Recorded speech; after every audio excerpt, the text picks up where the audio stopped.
बाबा की प्रभात फेरी यहाँ से निकाली जाती है रंजित अष्टमी को, जिसका उल्लेख पंचांगों में है। वो रंजित अष्टमी मंदिर की स्थापना के समय से यहाँ पर जारी है। विश्व की सबसे बड़ी प्रभात फेरी रंजित बाबा के दरबार से निकाली जाती है।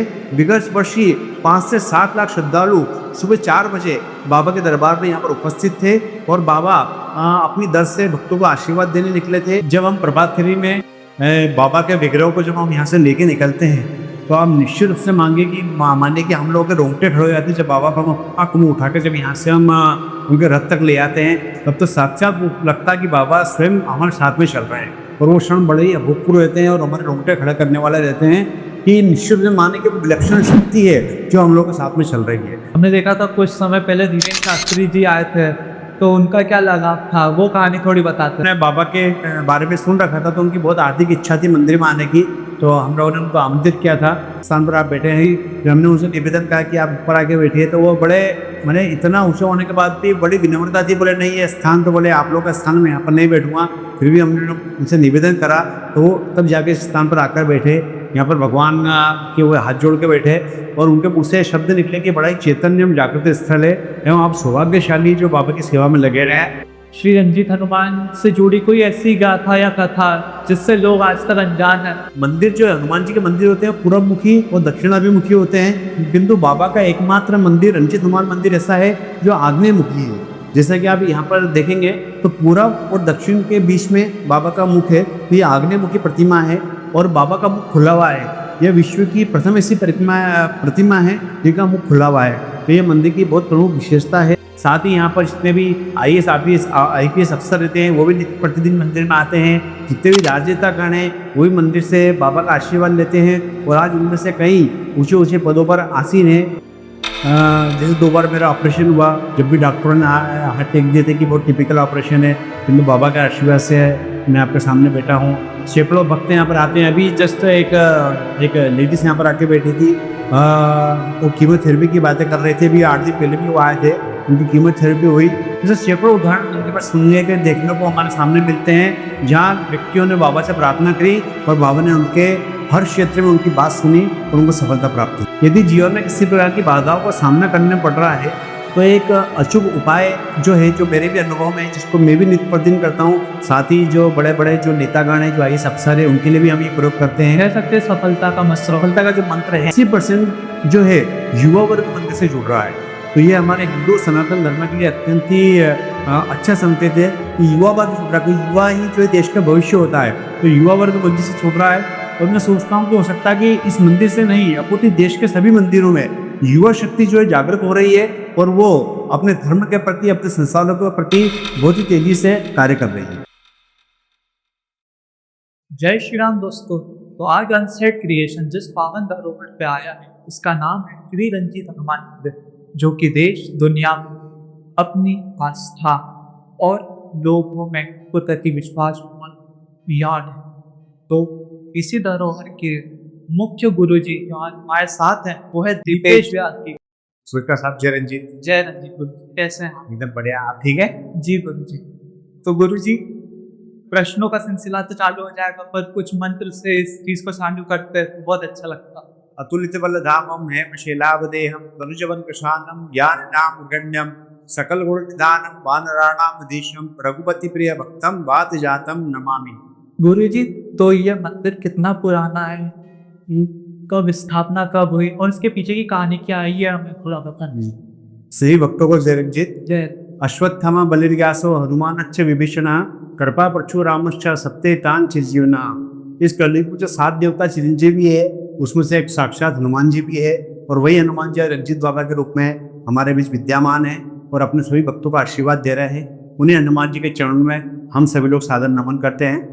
जिस स्थान पर आप और हम सब लोग बैठे हैं, यह स्थान लगभग 140 वर्ष प्राचीनता में, प्राचीन समय में जो हमारे परदादा जी थे भोलाराम जी व्यास, उनके द्वारा यहाँ पर बाबा की प्रतिमा स्वयंभू प्रकट हुई थी। उन्होंने एक पत्थर के शेड में बाबा की मूर्ति को स्थापित किया था और बरसों तक उसी पत्थर के शेड में यहाँ पर पूजा अर्चना जारी रही।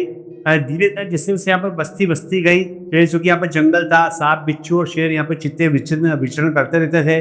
बमुश्किल 2 से 4 भक्त यहाँ पर आ पाते थे। उसी समय से यह पूजा अर्चना निरंतर यहाँ पर जारी रही है।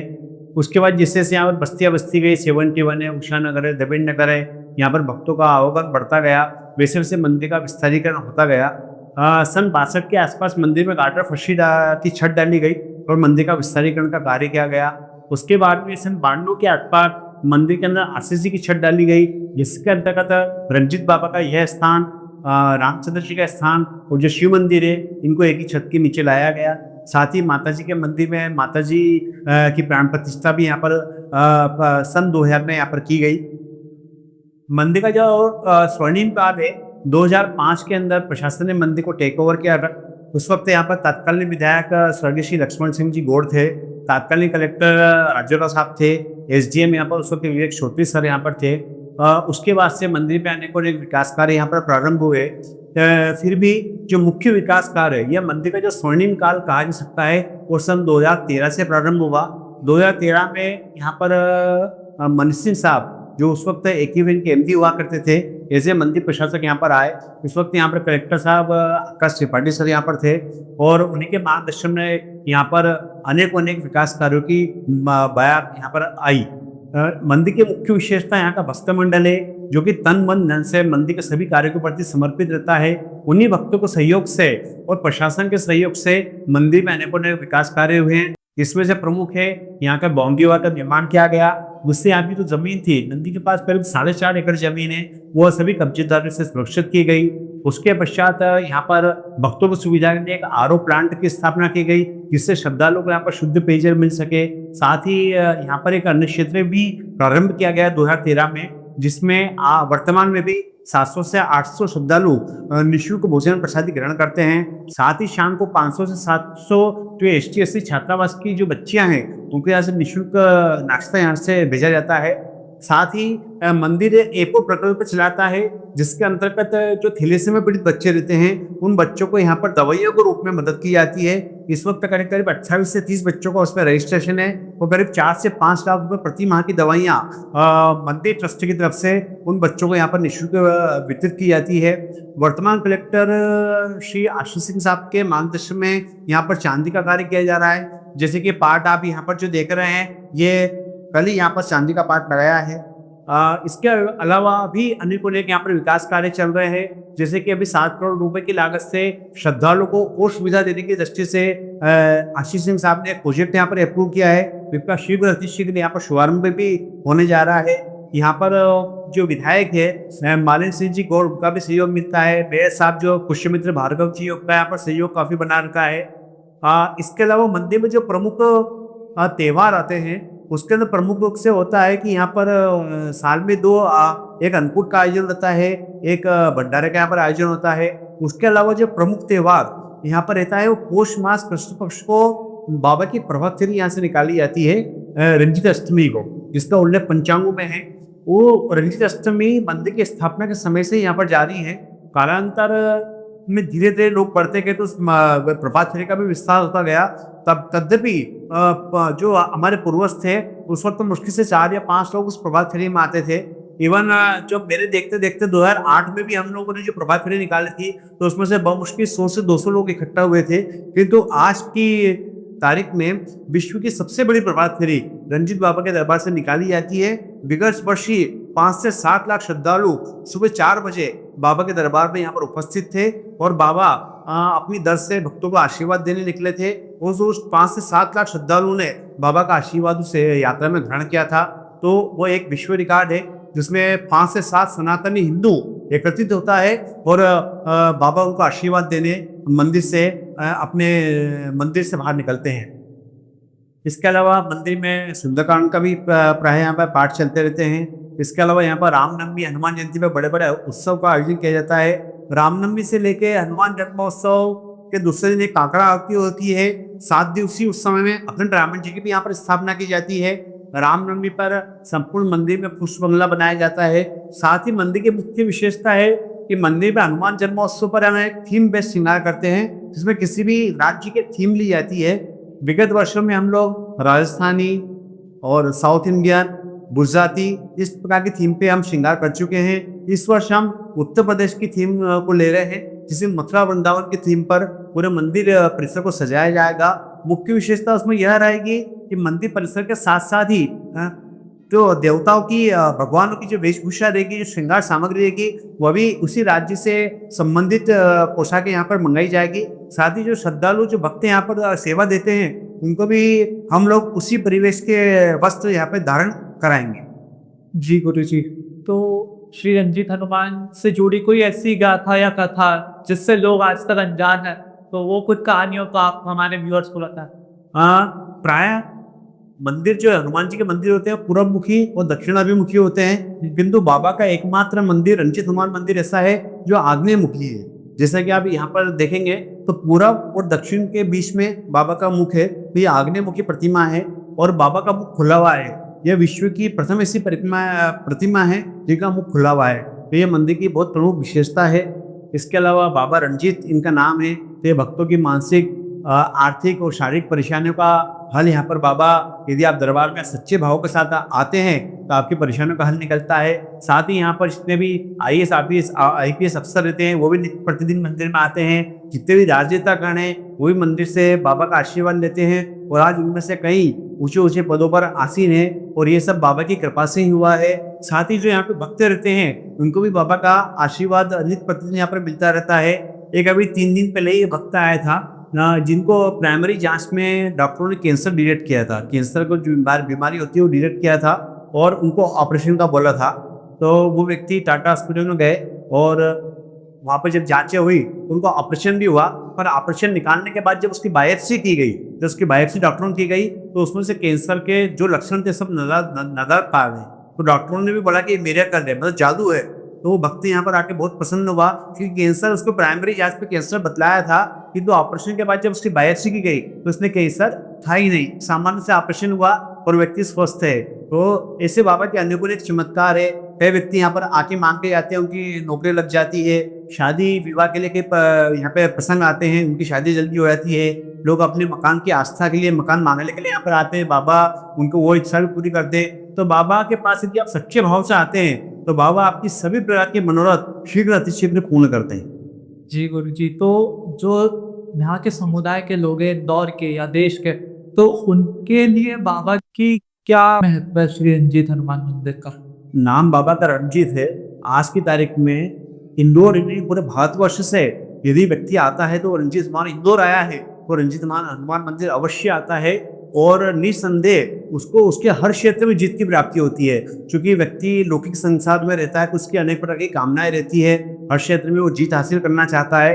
तो बाबा के आशीर्वाद से अभी तक जो हमारा अनुभव रहे उसको हर क्षेत्र में कामयाबी मिली है, उसको जीत हासिल हुई। पिछले कुछ वर्षों में मंदिर में क्या परिवर्तन आया? तो जैसा कि मैंने आपको बताया कि 2005 से यहाँ पे परिवर्तन का दौर शुरू हुआ, 2013 के बाद से काफी विकास कार्यों में तेजी आई है। जैसा कि आप अभी वर्तमान स्वरूप देख रहे हैं, यह विगत 5 वर्षों में आया है। ये चांदी का तोरण द्वार जो आप देख रहे हैं यह भी बना है। ये चांदी का पार्ट तो कल ही लगा है। साथ ही अन्य क्षेत्र 2013 में प्रारंभ हुआ, बाउंड्री वाल का काम 2013 में प्रारंभ हुआ। राम जी का सिंहासन है, राम जी का मंदिर का जो विस्तारीकरण है वो 2018 में पूर्ण हुआ। तो ऐसे अनेक विकास कार्य जो है निरंतर जारी है। यदि आप साल 1.5 बाद मंदिर पर आएंगे तो यहाँ पे अनेक और विकास कार्य यहाँ पे दिखेंगे। जैसा कि मैंने आपको बताया कि वर्तमान कलेक्टर जो आशीष सिंह साहब है वो भी बाबा के बहुत अच्छे भक्त हैं, तो 7 करोड़ की लागत से एक नया पूजन मंदिर पर ला रहे हैं, जिसका शीघ्र अतिशीघ्र यहाँ पर भूमि पूजन किया जाने वाला है।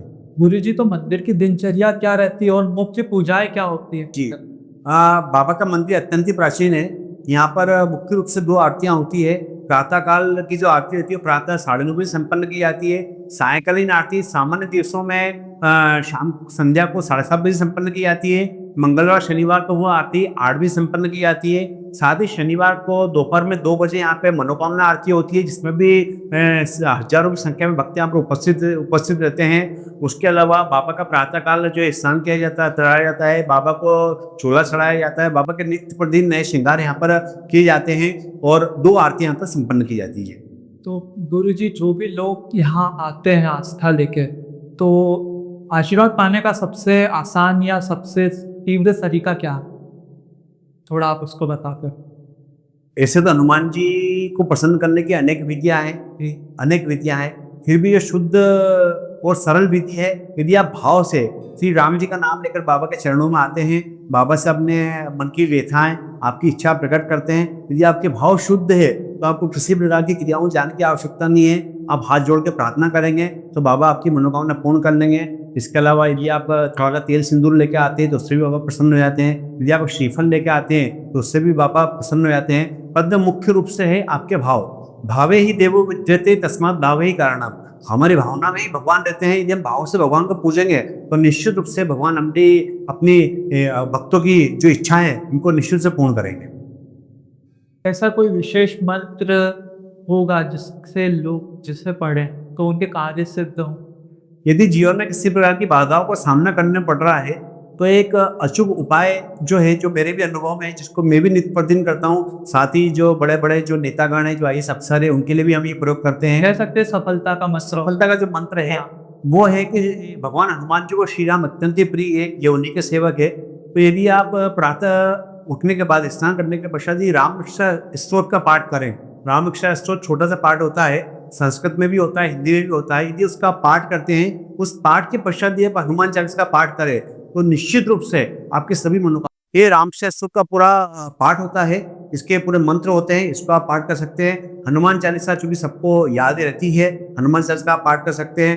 हनुमान चालीसा के बाद में जो है आप जो है हनुमान अष्टक का पाठ कर सकते हैं। उसके पश्चात में आपके पास बजरंग बाण रहता है, बजरंग बाण का आप पाठ कर सकते हैं। प्रति सभी के पहले आप राम स्तोत्र का पाठ करें। और यदि ये भी आपको थोड़ा कठिनाई महसूस होती है तो आप सबसे पहले राम जी का स्मरण करें और उसके पश्चात एक छोटा सा मंत्र है, ओम हनुमंतये नमः। ओम हनुमंतये नमः। सिर्फ इस मंत्र का भी आप उच्चारण करेंगे तो निश्चित रूप से आपको जीवन में जो भी आप चीज चाह रहे हैं, आपके सभी मनोवांछित जो फल है वो आपको प्राप्त होंगे। यहाँ पर विभिन्न तरीके के अनुष्ठान होते हैं तो उनका क्या महत्व है, थोड़ा आप उस बारे में बता दो। यहाँ पर वार्षिक अनुष्ठान बहुत सारे संपन्न होते हैं, जैसे मैंने आपको बताया है। यहाँ पर रामनवमी का पर्व धूमधाम से मनाया जाता है। हनुमान जन्मोत्सव का पर्व यहाँ पर धूमधाम से मनाया जाता है। उसके अलावा यहाँ पर प्रभातखोरी हरिजष्टमी पर निकाली जाती है। इसके अलावा सावन में यहाँ पर जो शिव जी का जो मंदिर है वहाँ पर दैनिक अभिषेक यहाँ पर किए जाते हैं। कृष्ण जन्माष्टमी का पर्व यहाँ पर धूमधाम से मनाया जाता है। जो हमारी चारों नवरात्रि रहती है वो वहाँ पर यहाँ पर सप्तशती के पाठ चलते हैं। इस प्रकार बहुत सारे जो अनुष्ठान है वो मंदिर पर पूरे वर्ष पर्यंत यहाँ पर जारी रहते हैं। गुरुजी, तो इनकी तैयारी कैसे करी जाती है? और जैसा कि आपने बताया यहाँ पर रंजीत फेरी निकलती है, तो कोई भक्त चाहता है कि वो उसमें अपनी सेवा दे तो उसकी प्रक्रिया क्या रहती है? यह एकमात्र मंदिर ऐसा है जो भक्तों के लिए और भक्तों के द्वारा ही संचालित होता है जी। यहाँ पर जो प्रमुख विशेषता है वो यहाँ का भक्त मंडल है।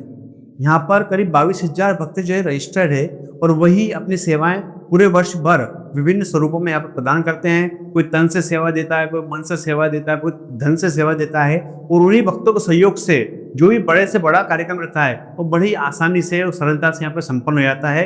यदि कोई भी व्यक्ति यहाँ पर मंदिर पर आना चाहता है तो भक्त मंडल में अपनी उपस्थिति दर्ज कर सकता है। भक्त मंडल में एक मीटिंग होती है, उसमें उनके दायित्वों का निर्धारण किया जाता है, उसमें उनके दायित्व सौंपे जाते हैं और उन दायित्वों की वजह से ही हमारे सभी कार्यक्रम संपन्न हो जाते हैं। किस व्यक्ति से संपर्क करना पड़ेगा? नहीं, इस पर आके मंदिर पर आप किससे भी मिल सकते हैं। भक्त मंडल के बारे में कोई भी आपको जानकारी दे देगा, उससे बात कर सकते। तो क्या खास होता है इस रंजीत अष्टमी पे? हाँ, रंजीत अष्टमी पर हम लोग 4 दिवसीय कार्यक्रम करते हैं, जिसके अंतर्गत हम प्रथम दिन ध्वजा पूजन का आयोजन करते हैं। जो इंदौर कलेक्टर रहते हैं वह शिखर पर ध्वजारोहण कर कार्यक्रम की शुरुआत करते हैं।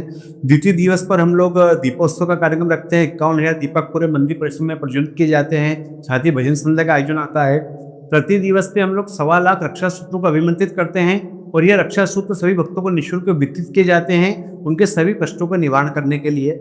उसके पश्चात यहाँ पर उसके बाद चतुर्थ दिवस प्रातःकाल 5 बजे बाबा की प्रभात फेरी निकाली जाती है, जिसमें 25 लाख रुपए की लागत से एक स्वर्ण रथ का निर्माण किया गया है। उसमें बाबा का विग्रह विराजित होकर बाबा स्वयं उस विग्रह में उनकी प्राण प्रतिष्ठा की जाती है और वे अपने भक्तों को आशीर्वाद देने मंदिर से निकलते हैं।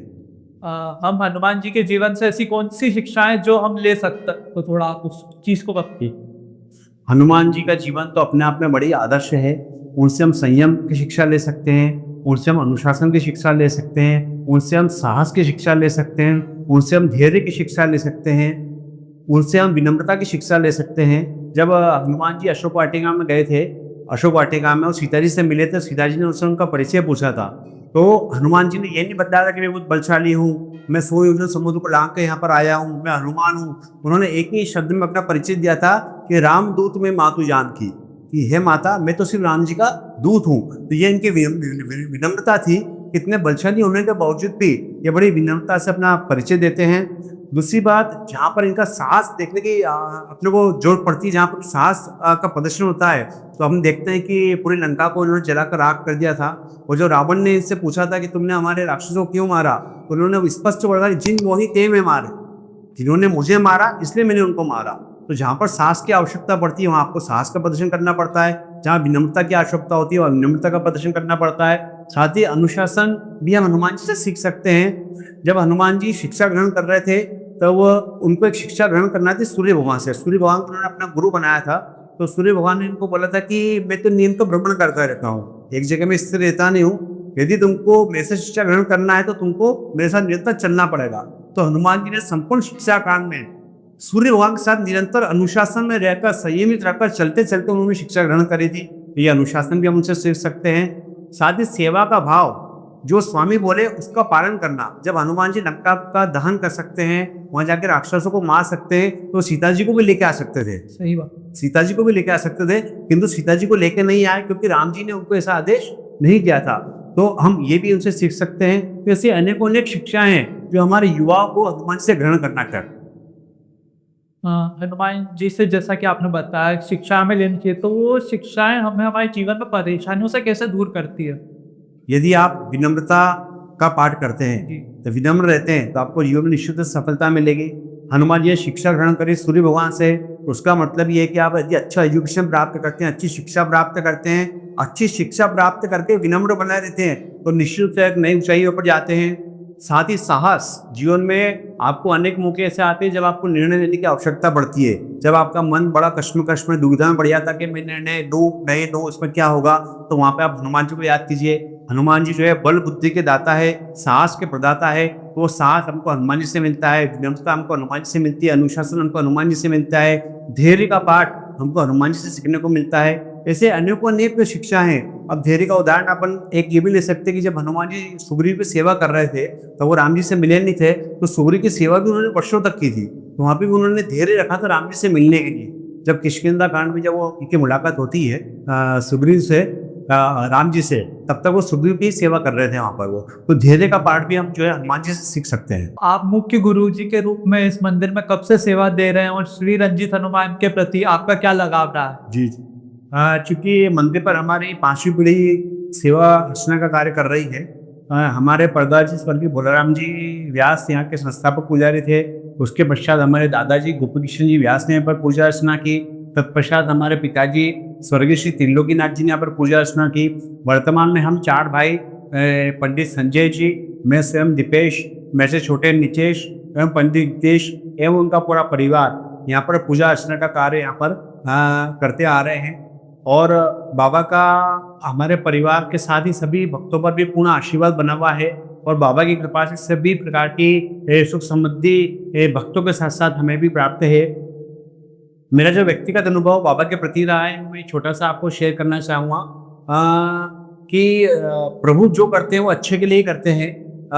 मैं सन 92 से लेके 2004 तक इंदौर विकास प्राधिकरण में सब इंजीनियर की पोस्ट पर कार्यरत था।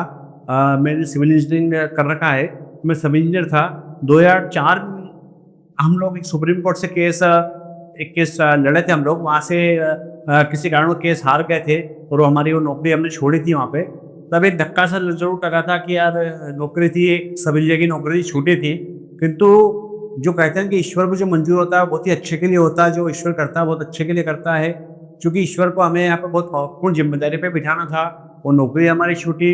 2005 में संयोगवश इस मंदिर का अधिग्रहण प्रशासन ने किया, मंदिर पर अधिक समय देने की आवश्यकता पड़ी, तो उसके बाद से मैंने पूर्ण रूप से अपना जीवन जो है बाबा के प्रति समर्पित कर दिया। और बाबा के आशीर्वाद से यहाँ पर व्यवस्था दिन पर दिन बढ़ने लगी एवं आज बाबा का जो वैभव जिस स्तर में पहुंचा है वो 2004 में नहीं था, किंतु आज धीरे धीरे करते हुए इस स्तर में पहुंच चुका है। तो अधिक समय की, अधिक श्रम की, अधिक लगन की, अधिक निष्ठा की आवश्यकता मंदिर पड़ी है। तो वो मेरी नौकरी के छूटने से यहाँ पर वो मैं कर पाया, दे पाया। तो मेरा व्यक्तिगत अनुभव ये रहा है कि जीवन में यदि कुछ आपकी इच्छा के विपरीत भी होता है तो निश्चित रूप से मानिए वो ईश्वर की इच्छा से ही होता है। और ईश्वर यदि आपके लिए एक दरवाजा बंद करता है तो 4 दरवाजे निश्चित रूप से दूसरे खोल के रखता है। इसलिए जीवन में कभी भी हताश होने की आवश्यकता नहीं है।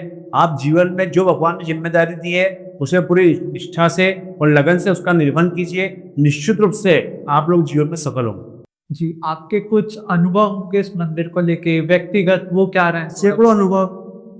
जैसे 2 बार मेरा ऑपरेशन हुआ, जब भी डॉक्टरों ने हाथ टेक दिए थे कि बहुत टिपिकल ऑपरेशन है, किंतु बाबा के आशीर्वाद से मैं आपके सामने बैठा हूँ। सैकड़ों भक्त यहाँ पर आते हैं। अभी जस्ट एक लेडीज यहाँ पर आके बैठी थी। वो कीमोथेरेपी की बातें कर रहे थे। अभी 8 दिन पहले भी वो आए थे, उनकी कीमोथेरेपी हुई और कीमोथेरेपी के बाद से उनको कैंसर के जो सिम्टम्स थे वो सभी गायब हो चुके हैं। उसके अलावा जो बच्चों की शिक्षा के क्षेत्र में जो उनकी डिमांड रहती है, एक बच्चे का सीए का जो सेकंड ग्रुप है वो निकल नहीं रहा था। बाबा के दरबार में वो नियमित रूप से आता रहा, साथ ही पढ़ाई भी करता रहा। भगवान के आशीर्वाद से अग्रवाल फैमिली है उनका सीए का वो ग्रुप क्लियर हो गया। एक मंदिर में सुबह भक्त सेवा देने आता है संजय, वह विगत 5 से 7 साल से निरंतर सुबह आता है और 2 घंटे बाबा के वहाँ सेवा देता है। उसके बच्चे का नेवी में चयन हो चुका है। जैसे सैकड़ों उदाहरण मंदिर पर सुनने के देखने को हमारे सामने मिलते हैं, जहाँ व्यक्तियों ने बाबा से प्रार्थना करी और बाबा ने उनके हर क्षेत्र में उनकी बात सुनी और उनको सफलता प्राप्त हुई। हमने देखा था कुछ समय पहले धीरेन्द्र शास्त्री जी आए थे, तो उनका क्या लगाव था, वो कहानी थोड़ी बताते। धीरेन्द्र शास्त्री जी का भी चूंकि इंदौर में कार्यक्रम में आए हुए थे, तो इसी दरमियान उनसे हमारी मुलाकात हुई थी। चूंकि उन्होंने बाबा के बारे में सुन रखा था तो उनकी बहुत आर्थिक इच्छा थी मंदिर में आने की, तो हम लोगों ने उनको आमंत्रित किया था। तो वे मंदिर पर आए। मंदिर पर आने के पूर्व बोले पहले मैं आपके घर चलूँगा। तो घर पे पधारे, घर पे बैठे, सबके लोगों के साथ में उन्होंने चाय पी। उसके पश्चात कोई यहाँ पर आके बैठे थे जिस स्थान पर आप बैठे हैं, जब हमने उनसे निवेदन कहा कि आप ऊपर आके बैठिए, तो वो बड़े मैंने इतना ऊंचा होने के बाद भी बड़ी विनम्रता थी। बोले नहीं, ये स्थान तो बोले आप लोग का स्थान, मैं यहाँ पर नहीं बैठूंगा। फिर भी हमने उनसे निवेदन करा तो वो तब जाके इस स्थान पर आकर बैठे। यहाँ पर भगवान के वो हाथ जोड़ के बैठे और उनके मुँह से शब्द निकले कि बड़ा ही चैतन्य एवं जागृत स्थल है एवं आप सौभाग्यशाली जो बाबा की सेवा में लगे रहे, आप यहाँ पर सेवा करते रहे। निश्चित रूप से आपके साथ साथ यहाँ सभी भक्तों का भविष्य भी बड़ा ही उज्जवल होगा। तो धीरेन्द्र शास्त्री जी का अनुभव भी जो मेरे साथ था वो तो बड़ा अच्छा रहा। इतने ऊंचे पद पर होने के बावजूद भी जो उनमें सहजता, जो विनम्रता का भाव था, वो अत्यंत ही प्रशंसनीय था। श्री रंजीत हनुमान जी की जो सेवा आप करते हैं, तो आपके लिए वो चीजें क्या मायने रखती हैं व्यक्तिगत तौर पर? मेरा मानना यह है, जो मेरा व्यक्तिगत अनुभव है कि जैसा मैंने आपको पहले भी बोला है कि बहुत ज़्यादा नियम कायदे के बजाय आप पूर्णतः भाव से बाबा की सेवा कीजिए। संपूर्ण भाव से आप सेवा कीजिए। हो सकता है कुछ संसाधन आपके पास में कम उपलब्ध हो, किंतु यदि आपके भाव में पूर्ण रूप से, तो बाबा निश्चित रूप से आपकी मनोकामना को पूर्ण करते हैं। इस मंदिर में आप सालों से सेवा दे रहे, तो ऐसा कोई क्षण होगा जब आपको बहुत शक्तिशाली महसूस हुआ होगा, या ऐसा प्रेजेंस बाबा का जब आपको ऐसा लगा होगा कि बाबा आपके साथ है, तो वो कुछ कहानी? जब हम प्रभात फेरी में बाबा के विग्रह को जब हम यहाँ से लेके निकलते हैं, तो आप निश्चित रूप से मानिए कि हम लोग के रोंगटे खड़े हो जाते हैं। जब बाबा को हम उठा के जब यहाँ से हम उनके रथ तक ले आते हैं, तब तो साक्षात वो लगता है कि बाबा स्वयं हमारे साथ में चल रहे हैं। और वो क्षण बड़े ही अभूतपूर्व रहते हैं और हमारे रोंगटे खड़े करने वाले रहते हैं कि निश्चित रूप से माने कि वो विलक्षण शक्ति है जो हम लोग के साथ में चल रही है। और हमारे साथ में नहीं, उसको जो लाखों की संख्या में श्रद्धालु रहते हैं, उनको भी उस अनुभव की प्राप्ति होती है कि बाबा निश्चित रूप से किसी किसी स्वरूप में हम लोग के साथ में चल रहे हैं। जैसे बाबा साक्षात, कलयुग में तो हनुमान जी साक्षात ही है, तो बाबा को तो भाव से इतना पूजेंगे, इतना बाबा फल देंगे। ऐसा कभी दर्शन हुए हैं बाबा के? नहीं, दर्शन साक्षात तो बाबा के दर्शन संभव नहीं हुए हैं, पर जब जब बाबा से जो भी बोला है, बाबा ने निश्चित से उसकी पूर्ति कर दी है। गुरु जी, मतलब मंदिर के घूमने का समय क्या है? मंदिर प्रातः का 5:30 बजे से खुला रहता है, तो रात्रि को 12 बजे तक मंदिर के दर्शन निरंतर चलते रहते हैं। और कुछ ऐसे नियम जो यहाँ पर आके लोगों को फॉलो करने चाहिए? अब नियम में हम कुछ चीज़ों को वर्जित करते हैं, क्योंकि जैसे मंदिर के अंदर हम लोग जो है चमड़े से संबंधित वस्तुओं को परहेज करते हैं कि आप बेल्ट पहन रखें, मोजे पहन रखें। तो हमने निवेदन कर रखे वो उतार के यहाँ पर आए। साथ ही चूंकि अभी कई युवा जो पाश्चात्य संस्कृति से प्रभावित होकर जो वरमुंडे में आ जाते हैं, वेस्टर्न कल्चर को फॉलो करते हैं, तो उनसे भी हम निवेदन करते हैं कि चूंकि मंदिर में आप जा रहे हैं तो मंदिर के अनुकूल ही वेशभूषा पहन के जाएं। यदि आप मंदिर में आ रहे हैं तो आप सौम्य वस्त्र पहन के जाएं। महिलाओं से और लड़कियों से भी निवेदन करते हैं कि वे मंदिर के अनुकूल ही वेशभूषा धारण करें। ये कुछ नियम है जो मंदिर के साथ साथ उनके लिए भी अच्छे सिद्ध हो सकते हैं। ऐसा कोई संदेश जो आप नई एज के बच्चों को या सनातनी जो हिंदू है उनको देना चाहते हैं इस रंजीत हनुमान मंदिर से? सबसे पहला तो ये कि आप जो भी कार्य करें पूरी लगन से कार्य करें। यदि आप छोटा सा भी कोई कार्य कर रहे हैं तो पूरे भाव से करें, पूरी निष्ठा से इस कार्य को करें, तो आप निश्चित रूप से जीवन में सफल होंगे। दूसरा, अपनी निष्ठा कभी भी बदलिए। जी। यदि आप एक देवता को पूज रहे हैं, चाहे कोई से भी देवता हो, है ना, तो उन्हीं देवता को जीवन पर पूजिए। आप निष्ठा को यदि बदलेंगे तो आपका जीवन में कभी भी उद्धार नहीं होगा। जैसे आपने एक जगह यदि 50 फीट गड्ढा खोदा है, वहाँ पानी निकला, आपने दूसरा 50 फीट खोदा, फिर तीसरा 50 फीट खोदा, तो निश्चित रूप से मानिए आपको जल की प्राप्ति नहीं होगी। किंतु एक ही जगह यदि आप 200 फीट खोदेंगे तो आपको निश्चित रूप से जल की प्राप्ति होगी। ऐसे ही अपने आराध्य के प्रति आप हमेशा विश्वास बना के रखिए। हो सकता है कुछ काम आपके सिद्ध नहीं हो रहे हैं, इसमें समय लग रहा है, किंतु यदि विश्वास श्रद्धा बना के रखेंगे तो निश्चित रूप से आपको जीवन में सफलता मिलेगी। तो एक तो आपको कठोर परिश्रम करना है, दूसरा आपको आपकी निष्ठा किसी के भी प्रति बना के रखना है। भगवान के प्रति तो है ही सही, साथ में यदि आप जॉब भी कर रहे हैं, नौकरी भी कर रहे हैं, तो अपनी कंपनी के प्रति, अपने मालिक के प्रति भी पूरे निष्ठावान रहिए, पूरी ईमानदारी से अपना काम कीजिए, आप सफल होंगे। सनातनियों के लिए कुछ? बस सनातन से तो यही निवेदन है कि चूंकि पूरा परिवेश हम देख रहे हैं तो बड़ा ही विचित्र चल रहा है, तो आप अपने धर्म के प्रति कट्टर बनिए, जी। है ना, दाऊ जिहाद से बचिए, अपनी संस्कृति प्रति जागरूक रहिए और अपने बच्चों को भी वही शिक्षा, वही संस्कार दीजिए। और सबसे प्रमुख बात, आप संगठित रहिए। जब तक हिंदू संगठित रहेगा, जब तक कोई उसको तोड़ नहीं पाएगा। जहाँ आप बिखरोगे वहाँ आपको समस्या आना प्रारंभ हो जाएगी। तो हिंदुओं के लिए सब मुख्य संदेश है कि आप संगठित रहेंगे, संगठन में ही शक्ति है। जी। तो जैसा कि हम जानते हैं आगामी त्यौहार हनुमान जयंती आ रही है, श्री राम जन्मोत्सव आ रहा है, तो उसकी क्या तैयारी है? 6 अप्रैल को रामनवमी का उत्सव मंदिर पर बड़े धूमधाम से मनाया जा रहा है। यहाँ पर हम उस दिन शीश महल का निर्माण कर रहे हैं। शीश महल में हम अपने राजा राम जी को बिठाएंगे, सब परिवार। साथ ही हनुमान जन्मोत्सव के समय हमने उत्तर प्रदेश की थीम पर मथुरा वृंदावन की थीम यहाँ पर ली है। पूरे मंदिर को मोगरे के पुष्पों से हम यहाँ पर श्रृंगार करेंगे, कट फ्लावर का उपयोग करेंगे उसके अंदर। साथ ही बाबा के भी बहुत ही सुंदर वेशभूषा, बाबा के जो वस्त्र रहेंगे वो भी हम मथुरा वृंदावन से मंगाएंगे, उससे बाबा का श्रृंगार करेंगे। साथ ही समस्त देवालयों का भी उसी वेश पर श्रृंगार करेंगे। उसके साथ ही साथ यहाँ पर जो पुजारी गण है वो भी मथुरा वृंदावन की पोशाक धारण करेंगे। वो जो मुख्य सेवादार है, जो मुख्य यहाँ पर भक्तगण है, उनको भी हम वही पोशाकें पहनाएंगे। साथ ही यहाँ पे जो श्रद्धालु आएंगे उनके लिए भी हम प्रशासन, पुलिस प्रशासन, मंदिर प्रबंधन से मिलकर सुगमता से उनके दर्शन, कम समय में अधिक लोग दर्शन कर सके उसकी व्यवस्था करेंगे। कूलर की यहाँ पर व्यवस्था की जाएगी। जगह जगह पर हम उनको जल पिलाने की व्यवस्था रखेंगे, शरबत की व्यवस्था हम रखेंगे। एंट्री और एग्जिट के पॉइंट अलग अलग यहाँ पर रखेंगे। जिगजैग रेलिंग में दर्शन की व्यवस्था हो सके ताकि भगदड़ नहीं मचे, वो व्यवस्था यहाँ पर पूरी यहाँ पर की जाएगी। ऐसे भजन संध्या यहाँ पर लाइव जो है सुबह से लेकर रात्रि तक चलती रहेगी, ताकि भक्त को यदि वेटिंग में यदि इंतजार भी करना पड़ रहा है आधी घंटे का, तो वो भजनों का आनंद ले सके। जी। और हम देखते हैं कि ट्यूसडे और सैटरडे जो आजकल हम देखते हैं कि मंदिर में काफ़ी भीड़ रहती है, उस तक काफ़ी भक्त आते हैं, तो उन दिन में क्या ऐसी खास बात रहती है कि लोग इतनी तादाद में आते हैं? 2008 के बाद में मेरे देखते देखते ही जो मंदिर में मुख्य परिवर्तन जो मैं अपने मंदिर में देख रहा हूँ कि पहले के समय में यहाँ बुजुर्ग ज्यादा संख्या में आते थे, किंतु अब जस्ट उसके विपरीत कार्य हो रहा है। 80% जो है युवा वर्ग मंदिर से जुड़ रहा है। तो ये हमारे हिंदू सनातन धर्म के लिए अत्यंत ही अच्छा संकेत है कि युवा वर्ग जुड़ रहा है। युवा ही जो है देश का भविष्य होता है, तो युवा वर्ग मंदिर से जुड़ रहा है। और मैं सोचता हूँ कि हो सकता है कि इस मंदिर से नहीं, अपूर्ति देश के सभी मंदिरों में युवा शक्ति जो है जागृत हो रही है और वो अपने धर्म के प्रति, अपने संस्थानों के प्रति बहुत ही तेजी से कार्य कर रही है। जी। और कुछ संदेश आप देना चाहते हैं हमारे माध्यम से? बस आपका भी कल्याण हो, जगह जगह आप लोग इंटरव्यू लो, आप आगे बढ़ते रहो, ये बाबा से मैं प्रार्थना करता हूँ। और बाबा आपकी भी सब मनोकामना पूर्ण करे। सभी भक्तों को जय हिंद जी।